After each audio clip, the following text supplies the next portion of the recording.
a tremendous performance, and your team needed every bit of what you gave. How do you best describe sort of your level of confidence in this moment to give your team what you gave them?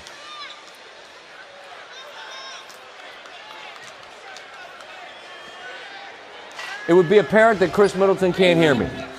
Hi, Chris. It's Scott Van Pelt. Can you hear me? Nope. Nope. Nope. All right. We're going to get the Chris Middleton microphone sorted out, I hope. And if a little more context on his night while we work on the microphone issues. For the first 3 games of the series, Middleton was averaging just over 19 points per game. More than double that tonight with the 40-piece, a postseason career high for him as he outscored the Suns by himself 10-4 over the final 2 minutes and 15 seconds. 3 little things from this game tonight. Giannis, as we know, has been absolutely dominant throughout the series, racking up 129 points across the 4 games, the 3rd most by any players in their first 4 career finals games, trailing only Rick Barry, that was in '67, Allen Iverson in 2001. Also quite a turnaround for Devin Booker. He was spectacular. After the 10-point game 3 performance, put up the most points in finals history, I should say, by a player who scored just 10 or fewer in the previous game.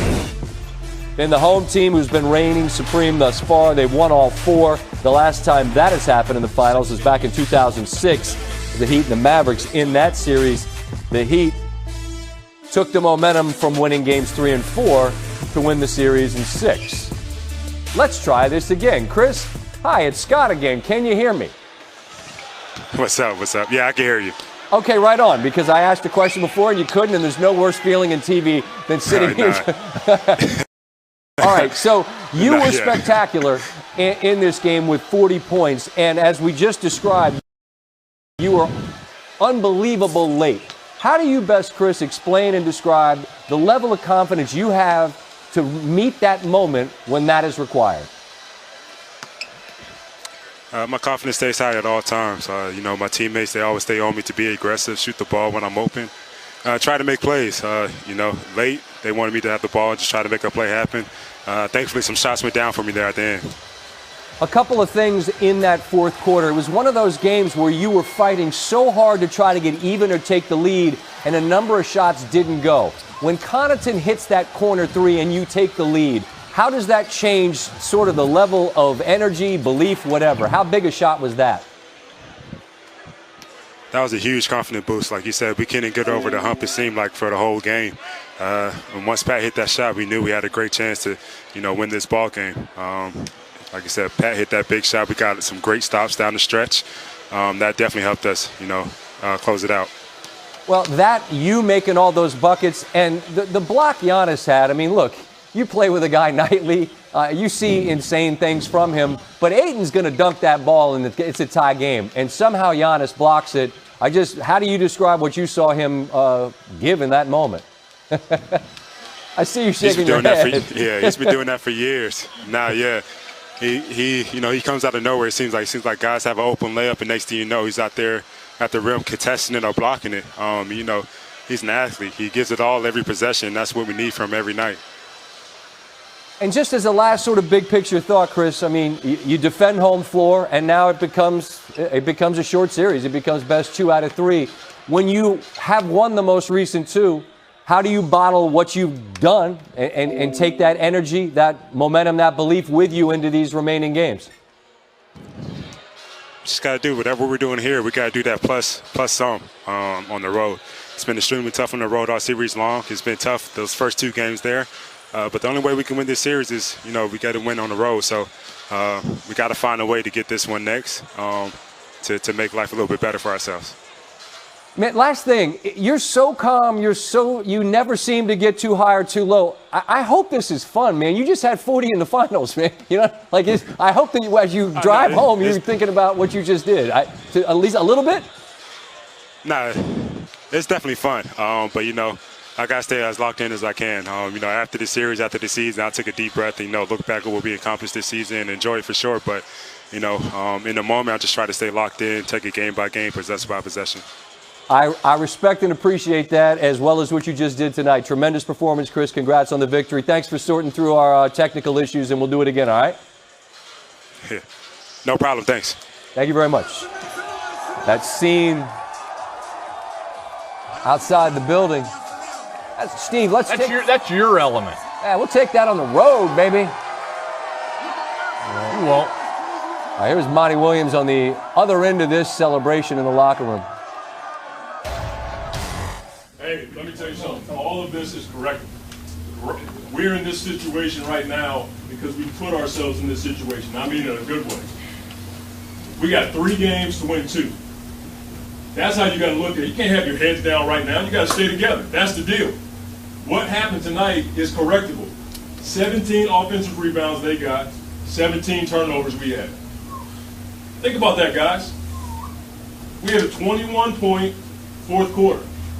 We're making it hard on ourselves, okay? But we can't have our heads down. It's emotionally tough. But we got to know we put ourselves in this position. We got home court advantage. You got to keep your spirit high. That's the deal. Ever since I've been here, we talked about everything you want is on the other side of hard. This is hard. This is freaking hard. So you got to stick together. That's the deal. All right? Let's bring it in. Come on, guys. Jeff Van Gundy, Mark Jackson, kind enough to join us once again, as they have been throughout these playoffs and finals. And there's so many storylines here, guys. I want to kind of take them in order, because Booker was remarkable. And then I thought for sure he fouled Drew Holiday, but it wasn't his 6th. That could have come back to been massive, if he's able to be the difference after what would have been his 6th foul. I just wonder, what'd you think of the whistle there throughout the game, particularly as it related to the Booker call, Jeff?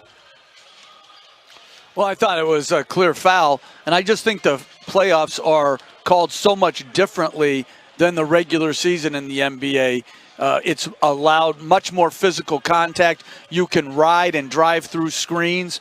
Contact in the paint is more like it was back in the 90s in this series, and I actually enjoy the physicality, but it is a change-up for the players. And it shouldn't be. You should be consistent. The same way you referee and play during the regular season should be the same way you referee and play during the postseason. So to me, it's a difficult adjustment to make, and it was clearly, I'm in agreement with both of you guys, Devin Booker's 6th foul, it should have been. And maybe, look, Suns fans could look at the 5th and say whatever. I mean, we could take a magnifying glass to every foul. The 6th in particular, it seemed like the 6th, they didn't call it. We just talked to Chris Middleton, and I talked to Tim Legler a little bit earlier about sort of what he is, Mark. I mean, this is a guy capable of scoring 40 points, and I don't necessarily feel like he's seen and accepted necessarily as a star. I mean, if you can get 40 in the finals and close out a game like that, that's what you are you not, Mark? You look at his efficiency, not just this year, in his entire career. The guy has the complete package on the offensive end. Jump shot, mid-range shot, three-point shot, foul shot, the ability to ISO and make plays, the post up, the size. Defensively, he is an outstanding basketball player, and it should not be breaking news when you're talking about the NBA Finals. He's playing against an elite guy in Booker and playing him shot for shot. It's a 2-point game. Booker has an alley-oop to Ayton that looks for the world like it's going to tie the game up, Jeff. I mean, you have the best seat in the house to see what Giannis does on a nightly basis. Help frame that for me, that play that's kept it a 2-point lead for the Bucks. It's one of the great recovery plays that you'll ever witness. He was guarding a guy who was having a career playoff night type of situation, so he had to be up a little bit higher on Booker when he was guarding Ayton in the pick and roll to try to stunt his dribble penetration. And then Booker, off the dribble, just flipped it up. And for him to have the agility, mobility, and hostility to go up there and block at the rim, that's a special, special play. You are a rapper. I was a little channeling in a little my Walt, own mind. Yeah, a little Walt Clyde for the people. Guys, on the way out, if either of you have any sense of the direction this thing goes, I'd love to know. I mean, it's been home court thus far. You feel like there's any clarity about who ultimately wins this title? I'll tell you what, we're going to Phoenix, and it's been an outstanding NBA Finals. You're talking about two teams that's evenly matched. had a well coach, and they've left it on the floor. Milwaukee looked dead. They come home and they take care of business. It's been a heck of a run. Yeah, I thought Milwaukee really struggled to find any half-court rhythm, and then they got a 33-point fourth quarter. I thought it was a terrific comeback.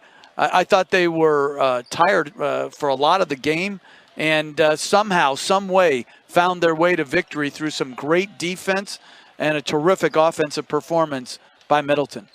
Well said. And then, it's moments, right? And in games like this, it's moments. Connaughton hits a three, Middleton takes over. You get a block on one end, and now we got a true best of seven, it would appear, tied up at 2 apiece. Mark, Jack, Jeff, I beg your pardon. Thanks so much for the time, and we'll talk again soon.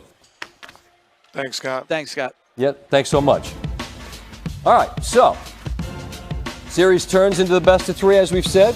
Bucks have been dominant in a sense this postseason. 11-2 in these games, the third best record by any team since 2000. What am I trying to say here? Oh, games 3 through 7.